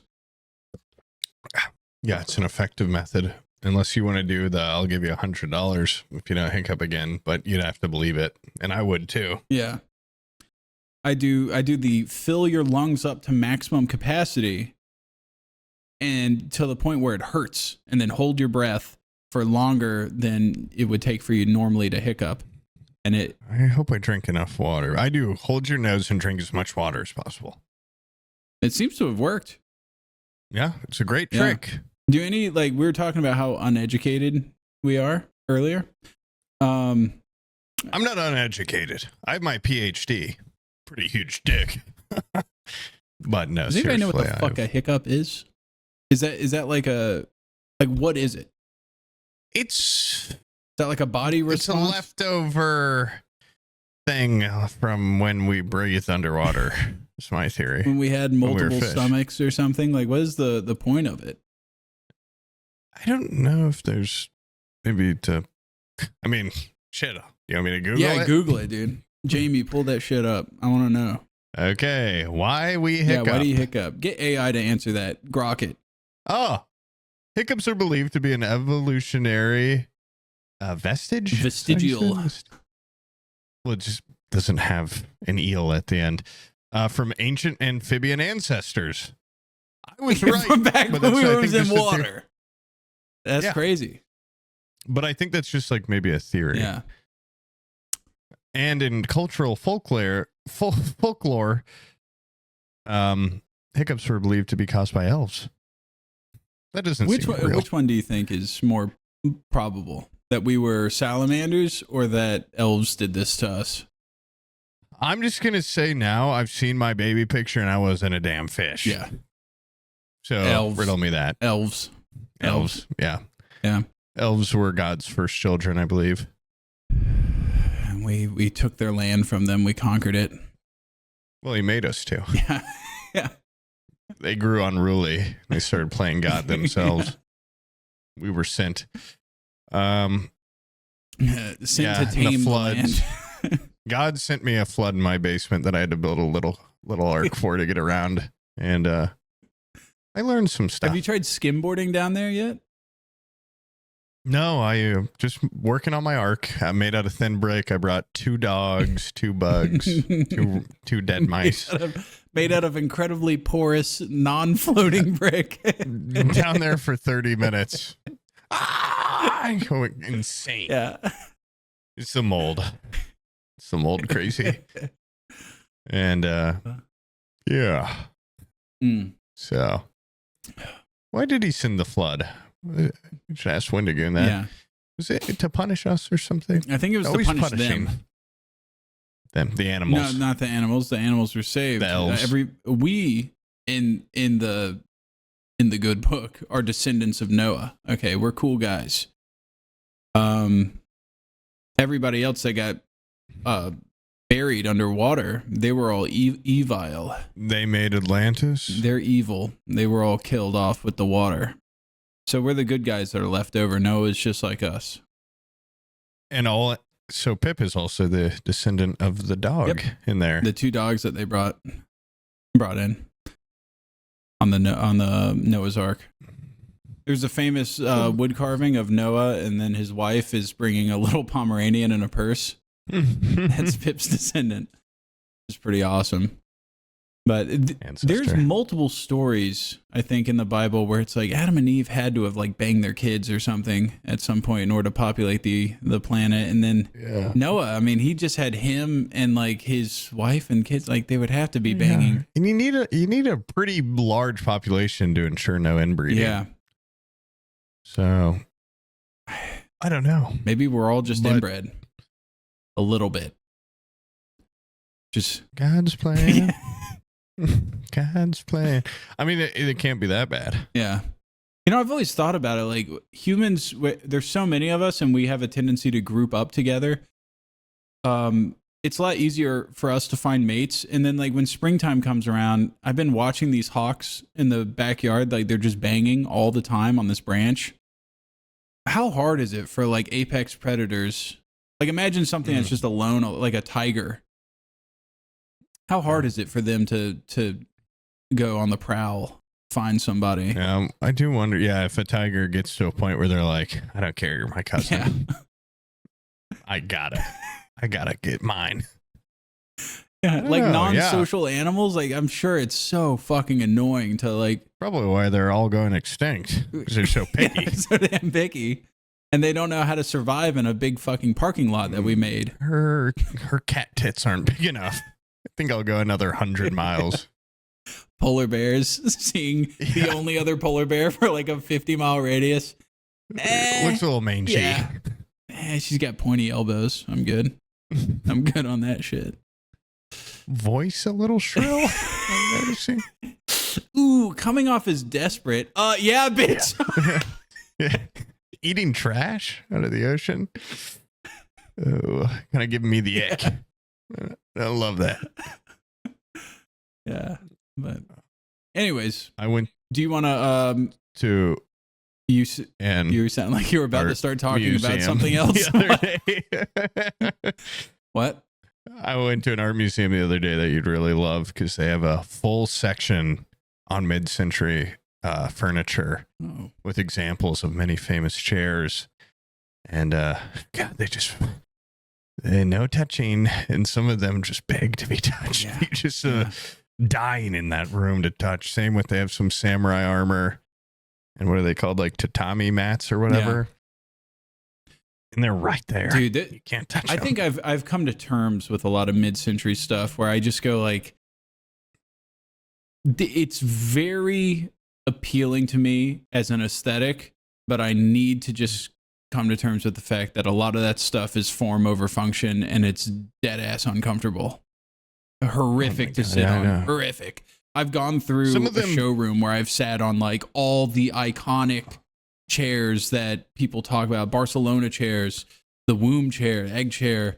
I'm trying to think of other chairs. It's cool. They're not very comfy. Not very comfy. Well, this room, it goes like through a lot of eras, and yeah, they've got some, I don't know if it's from the 70s or what, but it's just like, here's a chair, it's just a big foot. That's not a chair. There's nowhere to sit on it. Yeah. And there's one that's just made of rags that are zip tied together. That one actually looks kind of comfortable. But some of them where I'm like, I know that's a $10,000 chair. It just doesn't look, it doesn't look like, I don't want to sit in it too long, but God, is it beautiful. Yeah. God, is it gorgeous. And you know what they also had there? Shout out Newfields Museum. They're doing an orchid thing. I don't think I like orchids that much. They're just putting them randomly in every room. Not an appealing flower to me. What, the flower? Sorry. Yeah. They're like, look at these beautiful orchids. They look kind of gross. They look like the monster from Stranger Things. I don't know. They're just, they're kind of like, they look like they have their tongue out or something. Orchid. I don't like them. And I feel like my opinion should be shared on that. Yeah. Those are, they're not great. They're a mid plant, and I think they're overhyped. Yeah, if you like orchids, ever heard of a snapdragon? Okay, that's what an orchid wishes it could be. Might be a subspecies of orchid or something. The rest of the orchids need to catch the fuck up, okay? Because snapdragons rock, and they look better than orchids ever could. I don't like roses that much either. I don't know what flower I do like. I like some of them when I see them. I don't know the names of them, but I know I do not love orchids. Not enough to put And them they're in a pushing fucking them. museum. That's for sure. Oh my God. And I felt a little like they just slapped orchids around. It's like, here's some beautiful mid-century furniture. How about a vase full of orchids in between them? Fuck you. And I can't touch them. I don't know. I think they're hard to grow too. Wait, were they live? Guys, if you have an orchid, fuck you. Yeah. You know what it was? It was probably a guy that was a florist, and he was like, I have way too many orchids. Let me see if I can dupe this museum. Guess somebody's got to help Yeah. me. Well, they have a Come beautiful up with a greenhouse and scheme. stuff there too, but I made the mistake of playing Rust the night before, so we made it there with like an hour and a half. Not enough time for a museum. Yeah. But you know what? Quick praise for a new game. Guys, Slay the Spire 2 rules. That game rules. It's just the first one, but better. I've not played it. Have you played the first one? No, but since we're getting into this, Stalt, go ahead, top of the screen. Game recommendation, new game hype or something. Give us a little segment title for this, because since we're talking about games, I got a fucking lineup of some games. Yeah, bottom text. I got a I thought you lineup could of some click on games. that and change it. Game. Okay, so you said Slay the Spire 2. I never even played the first one. Yeah. What type of game is it? It's roguelike, but it's really it's like a card one where you have like attacks and defend is like the basic, get your shield up, do your attacks. Very addicting. Pretty simple, but there's like a lot of different, you unlock new cards and stuff. And the second one has multiplayer, so you can play with your friend up to 4, and it's super fucking fun. I mean, it's like just look at the reviews on the first one, you'll be like, oh my God. Yeah, that's just like one of those games I've never even seen before, but I've heard people talk about it. Super. I mean, it's the second one's just new characters and Mo better. Smoother animations and multiplayer. Yeah. It's really good. I've also been playing Rust again, which is 2026. Playing Rust and League. Yeah. And I played a real Rust wipe with Seachum where I actually woke up. Classic Rust, didn't shower, Yeah. got on. My biggest Base is gripe still with here. that game, you have to treat it like a job. It is a job. It's insane.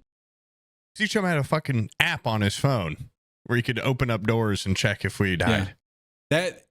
I think Bizzle said it best, but he's always said, if that was around when I was 15, that would be the only game I played. Being able to just check your base on your phone, have your CCTV cameras hooked Set up to your phone. Yeah. He would too. They just did a new painting update. Oh, really? New canvases. You can do stained glass. Ooh, stained glass. You can do neon signs. They finally made it where you can move the axis so you can zoom in on different parts. Oh, that's sick. Pretty good. That's sick. I've been What's your big recommendation? I got a couple of them. We've been kind of on a gaming hot streak recently. Half Sword. If you've seen that game. I played the demo. I haven't played the release. Well, I saw the full release of the game. It had horrific reviews. And so I was like, Yeah. what the fuck? It's probably evened out now, but So are you recommending well, it? I started to play it and I didn't get it. I was like, this is kind of lame. You just play as a guy. It's like a little physics hack and slash game. And then when my character died, he was just gone. I had to make a new character, start over from scratch. And I was like, hold up a second. Whoa. And as you play your guy in the very beginning, you're given you're basically lower than a peasant. You're just a guy with a rag tunic. You look like Dobby from Harry Potter. Yeah. And you're given maybe a knife, maybe a mallet or something. In between Smeagol and Gollum. Yes, yeah. And as you work your way through and win more and more fights, your guy puts on muscle. And so by the time that's cool. you'll go through some fights, and every once in a while you'll be given a tourney that you can go through. And the tourney will be 7 rounds where you're fighting progressively harder people. And if you make your way through the tourney, you rank up. And so by the time you're a knight or a lord, your guy's got traps and fucking lats that hang off of him like sides of beef, dude. Your guy gets real muscular. And so if he does die, like you legitimately you lose all that damn muscle mass, man. You got to start over at little skeleton guy. It's sad. It's sad. It's like Rust. If you die, you lose it all. Yeah. And once I realized that mechanic, I was it made me sit up a little bit more. Yeah. That having stakes like that kind of makes me a little bit more engaged. You should do that anime glasses lift up more. That or the when you're getting serious. Yeah. That game rocks. Me, Stalt, Bizzle, and Dugo, and I think Willard a little bit played this game called Kletka, where you're in like an elevator that's alive. It's like familiar. A monster elevator, and it brings you to different like floors, and then you go out to the floor and you have to collect shit to feed the elevator, or else it will eat you. And as it goes down floors, it expends energy. That's a pretty fun game. It's like a friend slop game, but it's like really it's like very Russian, you know. So if you're into that, also Over the Top. It's like a World War I game. That is. Have you played Hell Let Loose? No. Have you played? But I know what it is. Civil War game called like. No. Okay, fuck. I haven't played, but I know what genre you're talking about. It's very much like a ton of people. Yeah, like 200 people voiping, and it's the first World War I game where you can build your own trenches. So if you see an enemy trench ahead, you can kind of just like burrow your way to them. That sounds fun. It can be pretty good. And just to make like, I think the horror story of every World War I interview I've seen is the guys going like, you'd stick your head up for 1 inch above the trench and it would get blown smooth off. That game, they don't let you aim down your sights. The most you can do is just kind of like aim your gun up. And that way, I guess No Man's Land isn't as brutal as it traditionally would be. Real war. Yeah. And so the game isn't as brutal as real war. Yeah. Believe it or not, like gamifying World War I was... I think the more accurate you get it, the less fun it is. Because I feel like a lot of dudes just either died of dysentery in the trenches, or if they tried to do anything heroic, they just got blown apart in like 1 second. But they tried to get a fraction of realism in there, which means your screen gets shaken for like just minutes on end. Stalt put in a clip of some screen shaking. There was a moment where we were sitting there like trying to make a trench underneath a tank. And they were bombarding us with mortars. And I'm like, this is getting to the point where I'm getting motion sick. Your screen's just going like, it's just shaking everywhere. I was getting what they call it back then? Real. Shell shock. I was getting shell shocked. Yeah. And let's see, what else is there? Over the Top, Kletka, Half Sword. Oh, Skate. I got back on Skate because I saw there was an update. They've done something to it. It's gotten a little bit better. And I think I'm listening cautiously. And they've filled in the map. The map isn't so like cartoonishly sanitized. They've put garbage around. Big cardboard city. Yeah, they put garbage around. They put graffiti on the walls. They've added a bunch of stuff. There's more like alleys with like little street spots. Okay. I think I've been spending probably from like I go to bed at 12, about 11 o'clock. I go, all right, guys, I'm getting on Skate. Couple quick runs. Yeah, I just get on there and fiddle around and smoke. Okay. It's a much better after dinner mint than it was on release. Okay. Yeah. I like the sound of that. Yeah. But know what I just found out, guys? That made the flood even worse is because the day of the flood I had set up to play Viva Pinata Trouble in Paradise on stream because it's on Xbox Cloud streaming. And I mean, I fucking loved that game when I was a kid. And I played a little bit before, and the magic is still there. It's exactly as I left it. Beautiful soundtrack, incredible pinata animals. The joy of a new one coming to your garden, my God. It is electric. And I'd never actually played Trouble in Paradise, which is like a sequel, more like a DLC to the first one.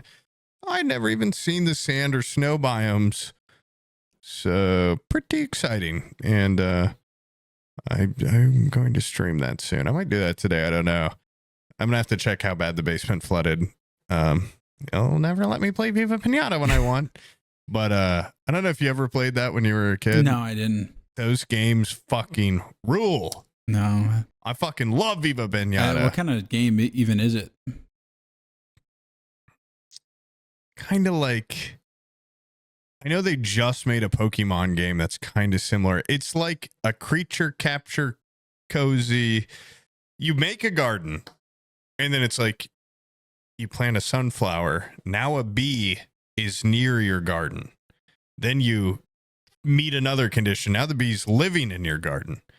You have now my you meet attention. another condition. That bee's banging another bee in a home you made it, and they're making more. Okay. And it's It's like insect the Sims. but it's not just insects. The thrill really comes when you get to high tier pinatas, like you see a horse pinata or a deer. Mm-hmm. I remember the donut from when I was a kid. I'm like, oh my God. And in this one, I saw a camel. Huge. But it's like you have to kind of pick, like, do you want a bunch of water in your garden? You're going to get a lot of aquatic pinatas, but then you're not going to meet the conditions to have these tall grass pinatas, you know? And it's really just about building a garden and shoveling and watering plants, but the thrill comes from a job well done of like, look at all these beautiful pinatas. And really the goal is you make pinatas happy so you can shoot them out of a big cannon to parties. That way they've got a pinata. But I just let them all coexist. I don't let any predators in my garden. I had a bit of a problem with some foxes. But it's awesome. There was a show back in the day too. I saw a fox in real life recently, and they're cool. They're really rare, I think, in these parts. And I saw it, and at first I was like, that's majestic. And then I realized it was just hanging out in a strip mall parking lot and was just looking around like kind of scared and alone. Yeah. It was like, where's the woods? How did I get here? In the nature. Beautiful. Yeah. Yeah, that's he was just kind of like standing next to a Sherwin-Williams in a pizza place. And he was just kind of looking around. And then he scurried away. And I drive really late at night around here. See like coyotes and be like, cool, coyote. And I'm like, oh, thing's gonna kill a bunch of cats and then just kind of live in this concrete jungle. It's sad. Yeah. That one chupacabra in the backyard, getting a little scared that with it getting warmer, I don't know if that thing's alive in there or not. In that big hole in the ground. And I will soon find out. Or it's going to start stinking like dead chupacabra in a big hole in my backyard. But I heard it scream one night. So it was alive probably still in for there. A point. Yeah. I'm worried it's going to try to kill Pip. Because Pip, come here. Come here. Look. He's a fat little idiot, and I don't think he could fight it. Yeah. Imagine this versus chupacabra. It's over for him. Hi, Pip. Pip. Hi. Hi. Hi. Say hi. Hi. He's not looking Say at hi, me. Sweetheart. He's scared of me. Make a noise. No, he doesn't really like being picked up. He doesn't seem that happy right now. Hey, Pip. Hey. Is his tail wagging? Check. He doesn't have a tail. What the fuck? You take it from him? He seems awkward. Yeah. Gwen actually likes being picked up. I've noticed that get away from me. Like after we put the girls to bed, Abby's like, I like having Gwen in the bed when you go downstairs because like I just don't like being alone in the bedroom. And I'm like, okay. So sometimes Gwen will fall asleep on the couch and Abby will be like in the bedroom going like, Gwen, please come here, please. And I'll like walk by and Gwen will look at me and just be like, like I'm not moving. Your turn. Yeah. And so Abby eventually will be like, hey, like carry her in here. And I pick her up and I think she fucking likes it. I think she doesn't want to go so that she can just be carried. She's like, if I just sit here non-compliant enough, he's going to pick me up and carry me like a little baby. He makes noises like at when he's happy and when he's angry, and it's hard to tell sometimes because when he's playing, he's just constantly like, "Arr, arr, arr." And then if you pick him up and he doesn't like it, he's like, "Eh, eh." And my favorite times are like now, well, before the flooding, when it would storm, because he's scared of storms. I guess it's kind of cruel, but it's like the only time he'll come and sleep underneath the covers. Or like if I'm on the couch, he'll go underneath a blanket, and he's perfectly fine with the other dogs because he's so scared of the thunder. And it's when he's the most cuddly.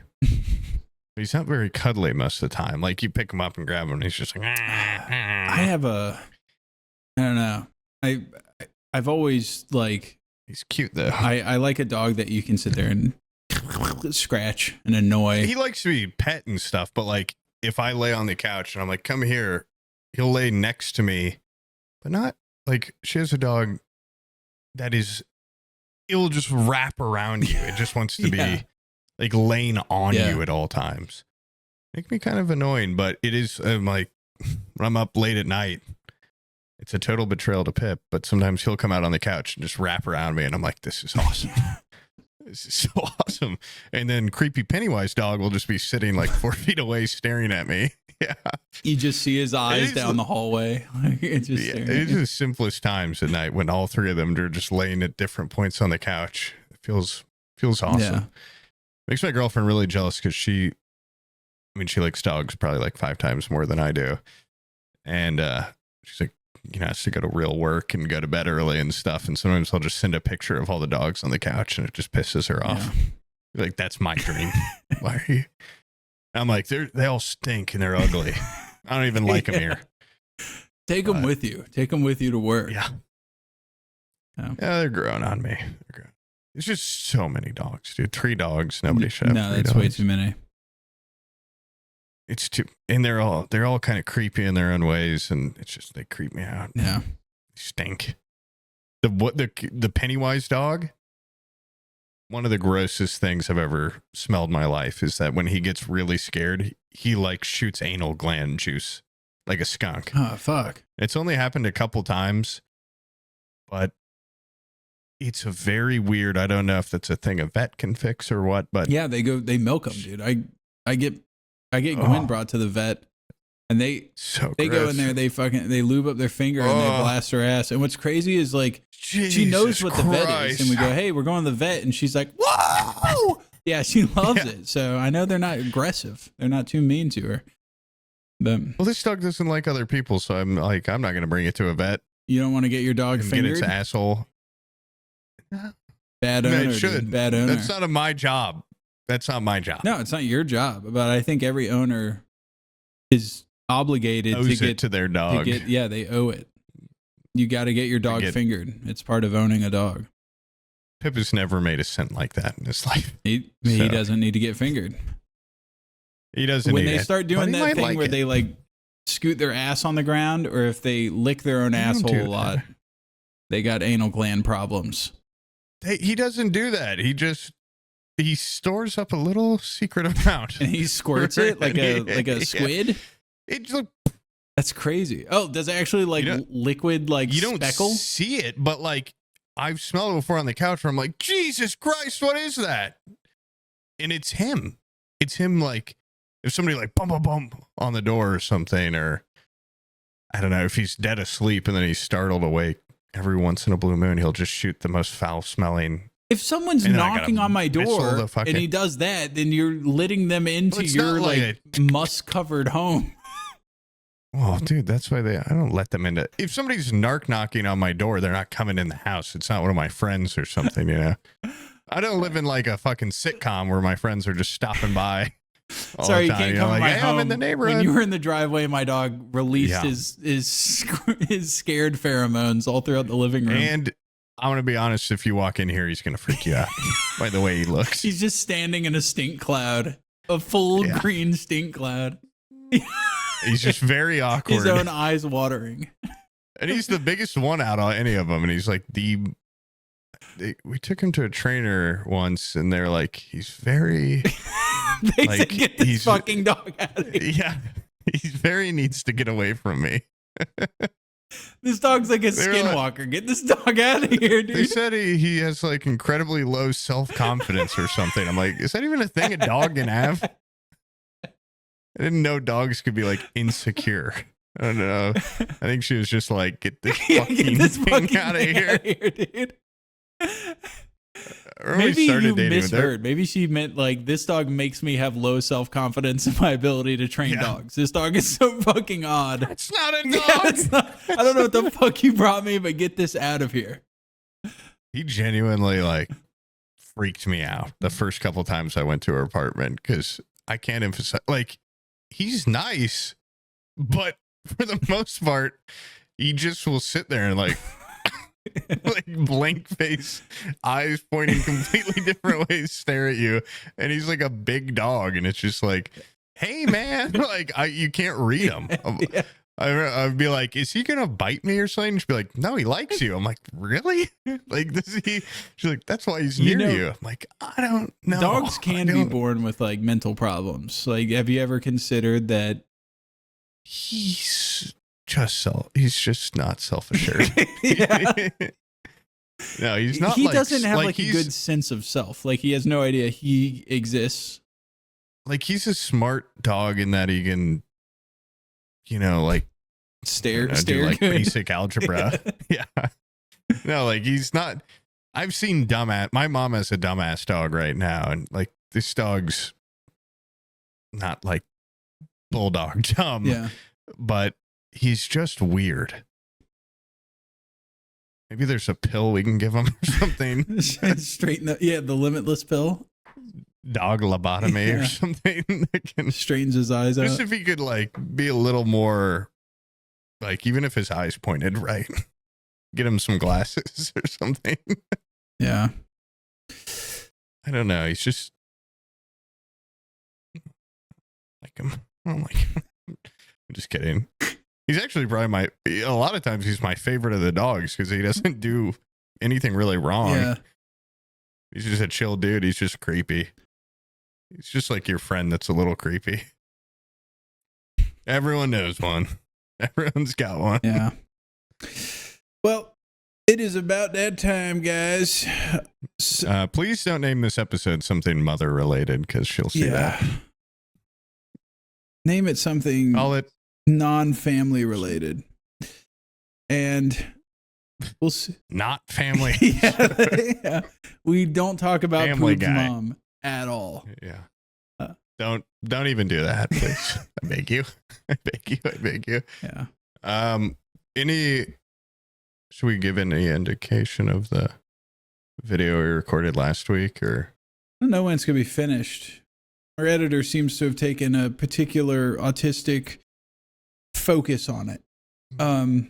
interesting? Yeah, we recorded a video and we got our best on it. We got Swift editing it right now, and he was talking to me yesterday, and he's like, "Look, he's like, check this out. He's made a Pinterest mood board for what he thinks the visual vibe of the video should be." And I'm like, I think you are overthinking this 100%. He's like, what are you thinking for like this like vibe? I've got a bunch of chicken bones that I'm sorting through. I'm like, I don't think I've Oh, ever God. made a mood board for anything in my fucking life, let alone a video. I wouldn't do a mood board for my wedding. I don't think. I don't know if I Yeah. would do it for a patron exclusive gameplay video. But you know, maybe that will be awesome. Yeah. I hope it includes a picture of the mood board. This video was inspired by.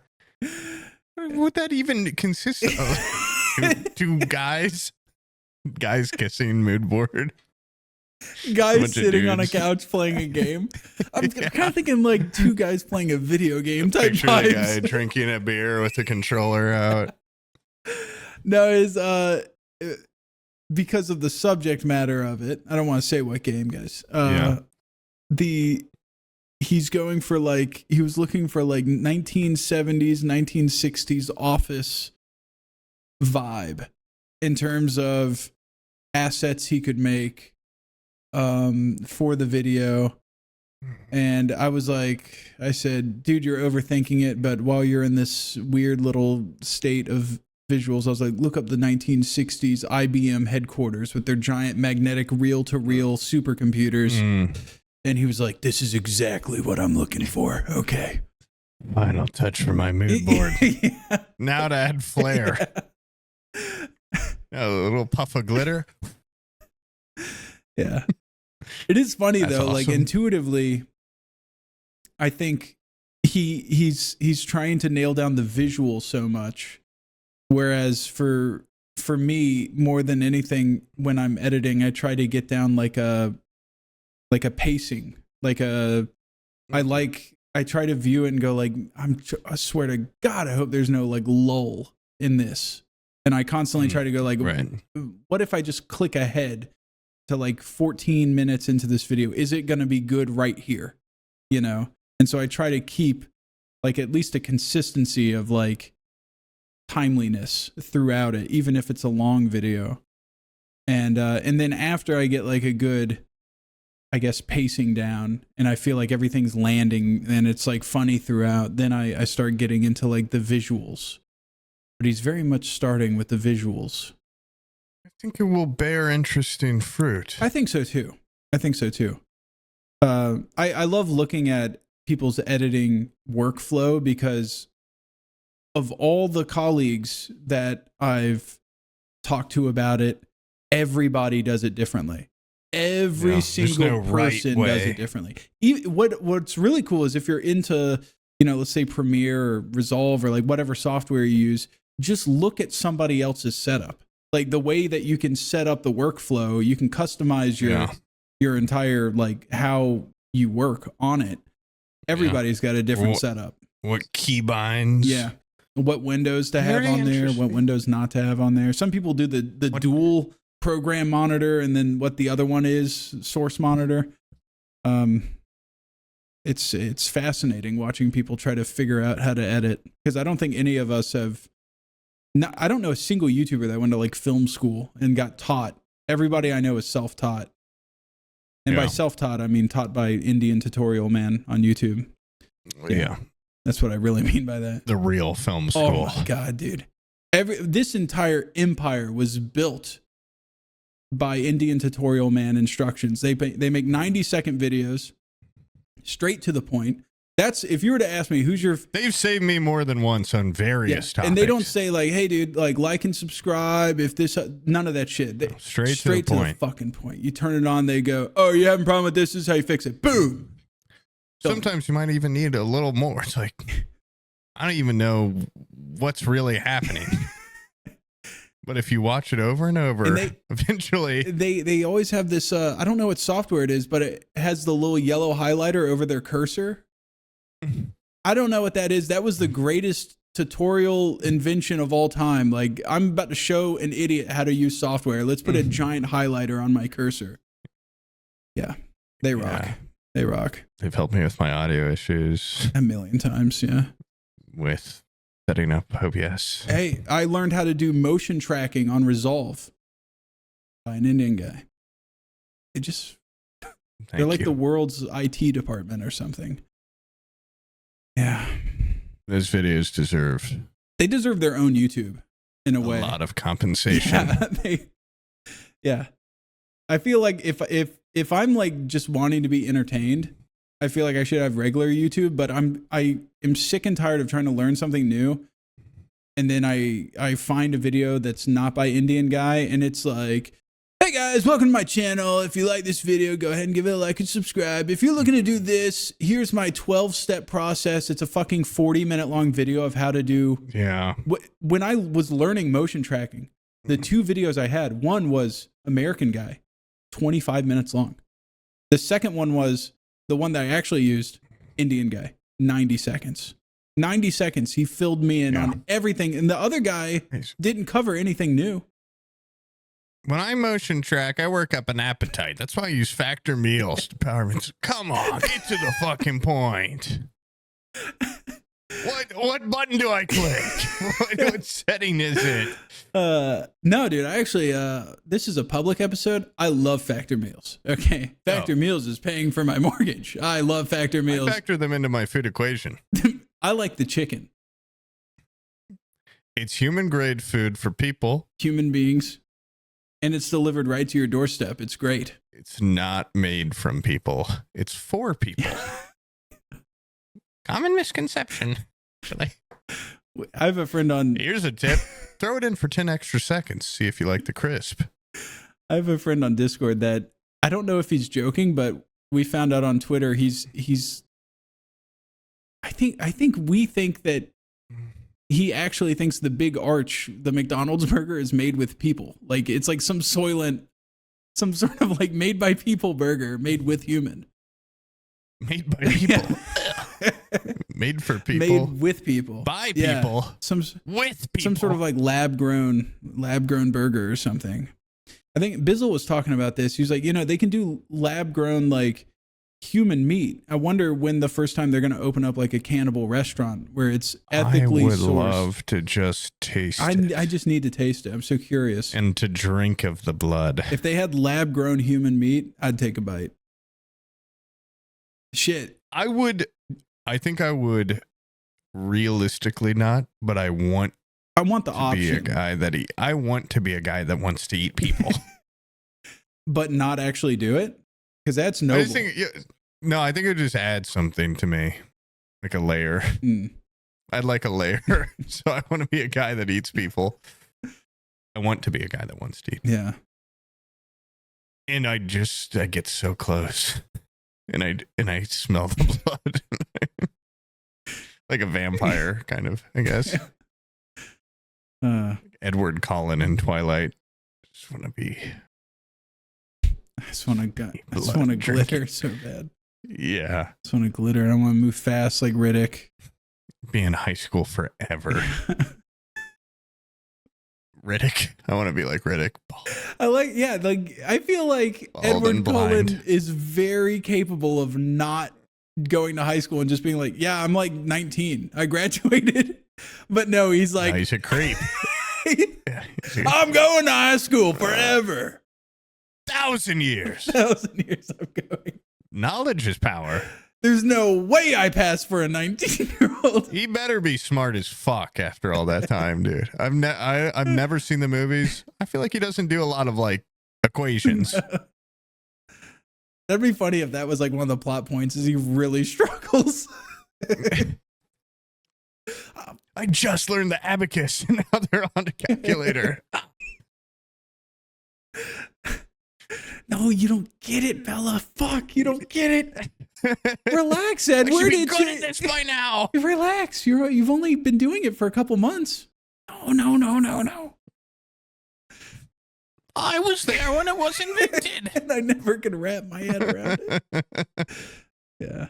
I don't know how old he's supposed to be in the I don't know. I have no idea. But probably like 500. 500, do you think? I have no idea. I have absolutely zero. I mean, he could be 19 for all I know, but I don't think he is. It turned like last week. Yeah. How old is Edward Cullen?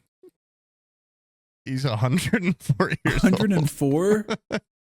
Crazy. And he's not fucking world weary? Like, what the hell? But he's frozen physically at 17 years old. Yeah. Not passable for a graduated 18-year-old. He has to stay going. They would be on to me if I went to a college. Yeah. Or just fucking chill at home. Or just like, be like a... I do trades. Yeah. And he tries to be an ethical vampire where he's like, I'm not going to like eat people or whatever, drink from people. But I will bang a high schooler. And I will hang out around people all the time. So I have to fight my urges constantly. Yeah. Wow. I'm a good guy. I just like to hang out at the high school because I like to learn. Yeah, right. He's born in 1901. He's seen some real shit.